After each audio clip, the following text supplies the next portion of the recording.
सभी, आशा करती हूँ आप सभी स्वस्थ प्रसन्न होंगे और खूब मन लगा के पढ़ रहे होंगे। आपका मेरे चैनल साहित्य के सफर में हार्दिक स्वागत है। आज हम यहाँ पर एक आपके लिए नया टॉपिक लेकर आए हैं। आज की यह कविता है सूर्यकांत त्रिपाठी निराला जी द्वारा रचित कविता। देखिए, निराला जी जो कवि रहे हैं, इनको आप सभी बचपन से ही पढ़ते आए हैं।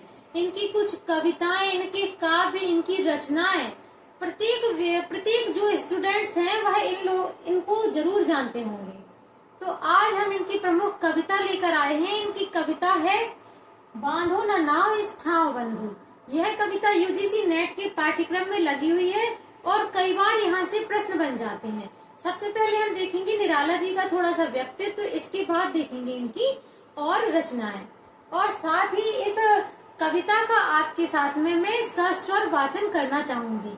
तो बने रहिएगा चैनल के साथ में, जरा भी वीडियो को स्किप ना करें। यहाँ पर आपको प्रतिदिन हिंदी से रिलेटेड जानकारी मिलती रहती है। देखिए, सबसे पहले देखेंगे कवि निराला का जन्म कब हुआ है।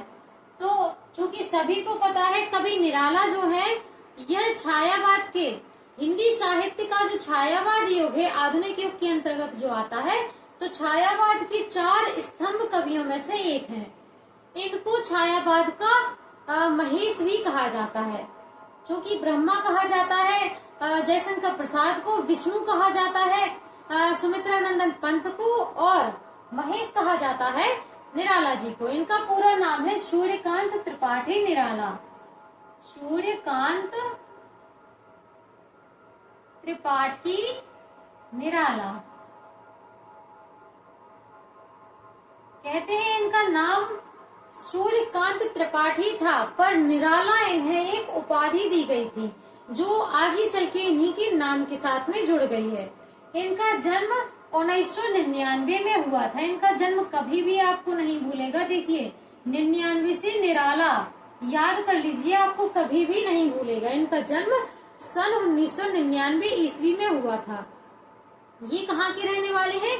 ये बंगाल के, इनका जन्म बंगाल में हुआ था और साथ ही ये महिसादल मेदिनीपुर के रहने वाले थे।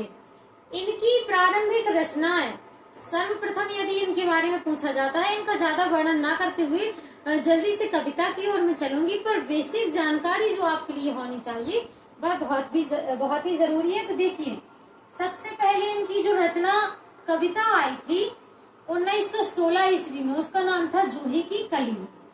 देखिए, इनकी यदि प्रथम कविता पूछ ली जाए कि इनकी प्रथम कविता कौन सी है, तो आपको बताना है 1916 ईस्वी में आने वाली जूही की कली।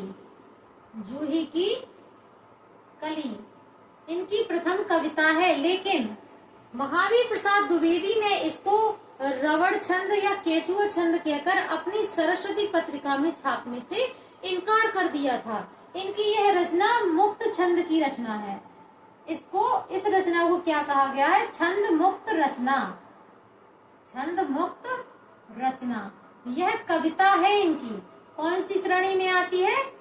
कविता की श्रेणी में। चूंकि हम अभी कविता पढ़ रहे हैं तो इसलिए हमें याद रखना होगा कि इनकी प्रथम कविता थी जूही की कली, जो 1916 में प्रकाशित हुई थी। और महावीर प्रसाद द्विवेदी ने इनकी रचना को, जूही की कली को, केचुआ छंद, रवड़ छंद आदि कहकर अपनी सरस्वती पत्रिका में छापने से इनकार कर दिया था। और आगे देखेंगे, इन्होंने कुछ अन्य कविताएं भी लिखी हैं। तो चूंकि यहाँ पर हम लेकर आए हैं स्पेशली बांधो न नाव इस ठाव बंधु, इसका सस्वर वाचन भी आप लोगों को करके बताया जाएगा, लेकिन इसके पहले थोड़ा सा इसको समझने का प्रयास करेंगे। देखिए, यह कविता कब आई थी? 1950 में, जब इनका अर्चना नामक काव्य संग्रह निकला था। अर्चना। तो यदि प्रश्न आता है कि बांधो न नाव इस ठाव बंधु, यह कविता किस काव्य संग्रह में संग्रहित है? तो यह है 1950 में। कौन सा काव्य संग्रह निकला था? अर्चना। अर्चना नामक काव्य संग्रह, यह इनका काव्य संग्रह है। इसी में इनकी यह कविता संग्रह में यह कविता संग्रहित है। तो आपका यह प्रश्न यहाँ से हल हो जाता है, क्योंकि प्रश्न हमेशा ऐसे ही आते हैं कि किस काव्य संग्रह में कौन सी कविता दी गई है, या फिर यह काव्य संग्रह किसका है, या फिर यह कब प्रकाशित हुआ था। ऐसे प्रश्न हमेशा पेपरों में देखने को मिलते हैं। तो आप लोगों को बिल्कुल भी कंफ्यूज नहीं होना है, आपके बहुत से यहाँ पर आंसर मिलने वाले हैं। अगला देखेंगे मेन फैक्ट। इस जो कविता में, इस कविता में किसकी बात की गई है या फिर कौन सी प्रसंगों को लिया गया है। तो देखेंगे इस कविता में प्रेम प्रसंगों को लिया गया है, प्रेम प्रसंग। लेकिन प्रसंग कैसे हैं? स्मृति के ऊपर। इस कविता में जो भी प्रसंग आए हैं वह स्मृति पटल के आधार पर लिए गए हैं। क्योंकि मैं यहाँ पर ये आप लोगों को इसलिए समझा रही हूँ क्योंकि यहाँ से प्रश्न आते हैं। कहने को तो मैं आप लोगों को सीधी कविता शास्त्र और वाचन करके भी समझा सकती हूँ, पर आप लोगों से वहां पर प्रश्न हल नहीं हो पाएंगे। इसलिए प्रत्येक चीज को हमें देखकर चलना होगा। यदि आपको क्लास पसंद आ रही है तो आप लोग ज्यादा से ज्यादा क्लास को लाइक, सब्सक्राइब और शेयर भी कर सकते हैं। आगे देखेंगे इस कविता में जो वह शब्द आया है, देखिए यह और वह, यह अलग चीज होती है, लेकिन जो वह शब्द आया है वह किसके लिए प्रयोग किया गया है? वह शब्द नायिका, नायिका के लिए प्रयोग किया गया है। आगे देखेंगे इस कविता का प्रकाशन कब हुआ था और कौन सी पत्रिका में हुआ था। प्रकाशन देखेंगे, सबसे पहले देखेंगे कविता का प्रकाशन।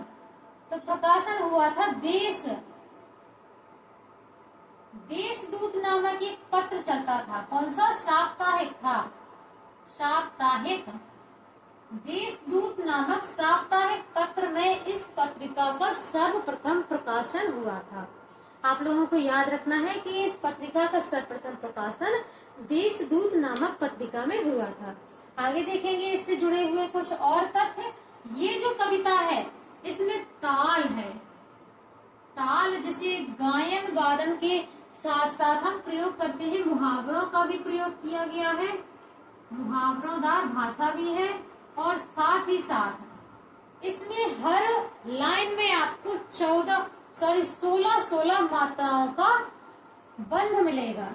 देखिए मात्राएं आप लोगों को गिन के बता दी जाएंगी। 2 4 6, 2 4 5 6 7 8 9 10 11 12 13 14 15 16। तो यहाँ पर प्रत्येक लाइन में आपको 16 मात्राएं मिल जाएंगी।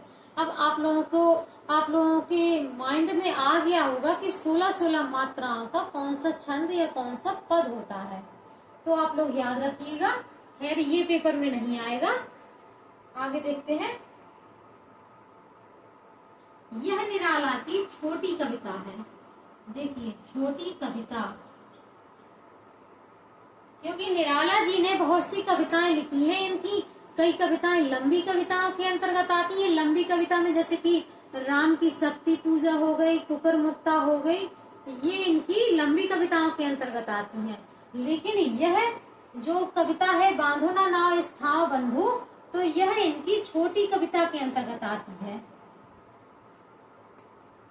तो आप लोगों को याद रखना है, यह छोटी कविता के अंतर्गत आती है। छोटी कविता, इसमें कितनी लाइन है? इसमें पंक्तियां सिर्फ और सिर्फ 10 ही हैं। पंक्तियां, यदि आपके प्रश्न आ जाता है कि इस कविता में कितनी पंक्तियां हैं, तो जितनी यहाँ पर आपको लिखी दिख रही हैं सिर्फ उतनी ही पंक्तियां हैं। इस कविता में मात्र 10 ही पंक्तियां हैं। तो आप लोग याद रखिएगा। अब चलते हैं हम निराला की इस कविता की ओर। तो समझने का प्रयास कीजिए, बहुत ही आसान और बहुत ही हृदय स्पर्श करने वाली कविता है। हम देखते हैं निराला जी की यह कविता। तो अपनी स्मृति को याद करते हुए निराला जी यहाँ पर वाचन कर रहे हैं, और जिस नाव में वह बैठे हैं उस नाव वाले से कह रहे हैं कि हे बंधु, मैं आपको बार बार कहता हूँ कि नाव को इस ठाव मत बांधिएगा, अर्थात नाव को इस स्थान पर मत रोको, क्योंकि इस स्थान से मेरा बहुत पुराना नाता है। अगर तुम यहाँ पर नाव रोकते हो तो सभी लोग मुझसे पूछेंगे कि किस कारण से यहाँ पर आए हो, किस उद्देश्य से यहाँ पर आए हो। अर्थात कहीं ना कहीं निराला को लगता है कि इस स्थान से, जिस स्थान पर नाविक अपनी नाव रोक रहा है, उसका बहुत पुराना नाता है। इसलिए वह बार बार कहता है, बांधो ना नाव इस ठाव बंधु, पूछेगा सारा गांव बंधु। यदि मैं यहाँ पर रुका तो सारा गांव ये पूछने लगेगा कि तुम किस उद्देश्य से, किस कारण बस यहाँ पर रुके हो। आगे देखेंगे, यह घाट वही है जिस पर हंसकर वह कभी नहाती थी धंसकर। अब यहाँ पर उन्हें अपनी स्मृति में याद आता है कि ये वही घाट है जिस पर, या फिर यूं कह लीजिए कि उनकी नायिका से संबंधित, उनकी नायिका की स्मृति से संबंधित यह घाट जहाँ पर नाव रोकी जा रही है, वह घाट उनकी नायिका की स्मृति से संबंधित है। तो वह कहते हैं कि यह घाट वही है जिस पर हंसकर वह कभी नहाती थी धंसकर। वह कौन है? वह नायिका। नायिका के रूप में वह शब्द आया है, आप लोगों को विदित होगा। तो वह यहाँ पर याद करते हुए कहते हैं कि ये वही घाट है जिस पर कभी हंसकर वह नायिका नहाती थी धंसकर। धंसने से मतलब है कि पानी जो है नदी का जब कमर तक आ जाता है, अर्थात नहाने के लिए, जब स्नान करने के लिए जब नायिका अंदर जाती थी नदी के, तो पानी जो जल है वह उसके आधे कमर तक आ जाता था और वह धंसकर, अर्थात प्रतीत ऐसा होता था कि वह पानी के अंदर धंस के नहा स्नान कर रही है। आंखें रह जाती थी फंसकर, अर्थात उस दृश्य को देखकर ऐसा प्रतीत होता था जैसे कि आंखें इस दृश्य को देखकर कहीं फंस कर रह गई हो। इसलिए कपते थे दोनों पांव बंधु, और ऐसा प्रतीत होने लगता था कि उस समय उस दृश्य को देखकर दोनों ही पांव कपते थे। अर्थात हे बंधु, इस नाव को इस ठाव पर मत बांधो, नहीं तो पूछेगा सारा गांव बंधु।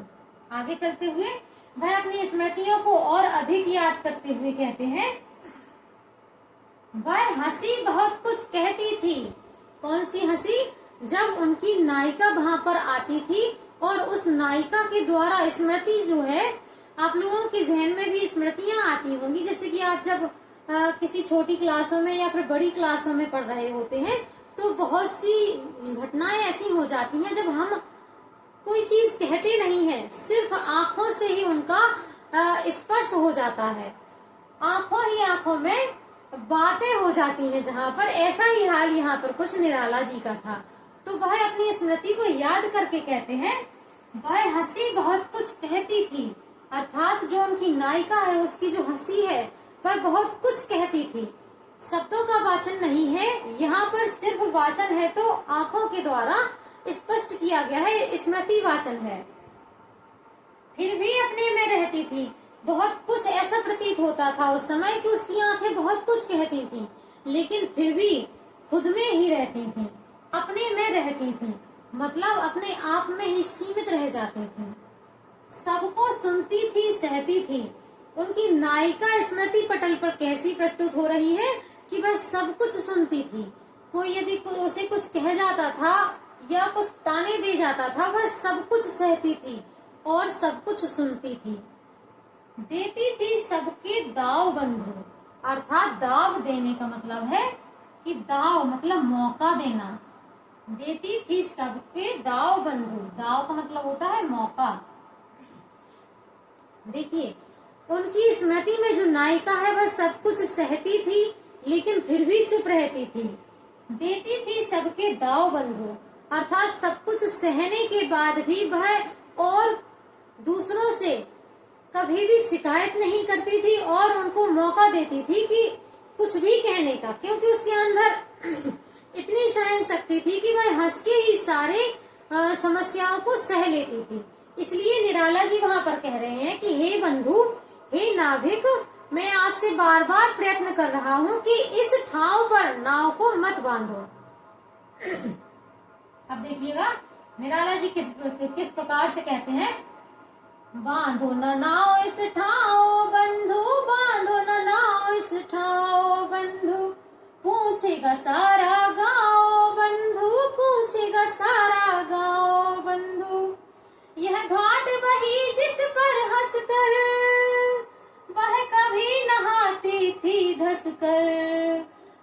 आंखें रह जाती थी फंस कर, कपते थे दोनों पाँव बंधु, बांधो न नाव इस ठाव बंधु, पूछेगा सारा गाँव बंधु। वह हंसी बहुत कुछ कहती थी, फिर भी अपने में रहती थी, सबको सुनती थी सहती थी, देती थी सबके दाव बंधु, सबको सुनती थी सहती थी, देती थी सबके दाव बंधु, बांधो न नाव इस ठाव बंधु, पूछेगा सारा गाँव बंधु, बांधो न नाव इस ठाव बंधु, पूछेगा सारा गाँव बंधु। तो आपको यह कविता आशा करती हूँ कि आप सभी को बहुत अच्छे से समझ में आई होगी, क्योंकि कविता बहुत सी आसान है, इसमें कुछ ऐसे शब्द नहीं आए हैं जो आप लोगों से ना बने। यदि इस कविता से आपके पेपर में कोई भी प्रश्न आता है तो आशा करती हूँ एक वीडियो देखने मात्र से आपके सारे कंफ्यूजन सॉल्व हो गए होंगे। आपको आज की यह क्लास कैसी लगी है मुझे एक बार कमेंट बॉक्स में कमेंट करके जरूर बताइएगा, और कोई भी बात होगी तो मुझे कमेंट बॉक्स में कमेंट करके जरूर बताइएगा। आज के लिए इतना ही। जय हिंद, जय भारत। मिलते हैं अगली क्लास में।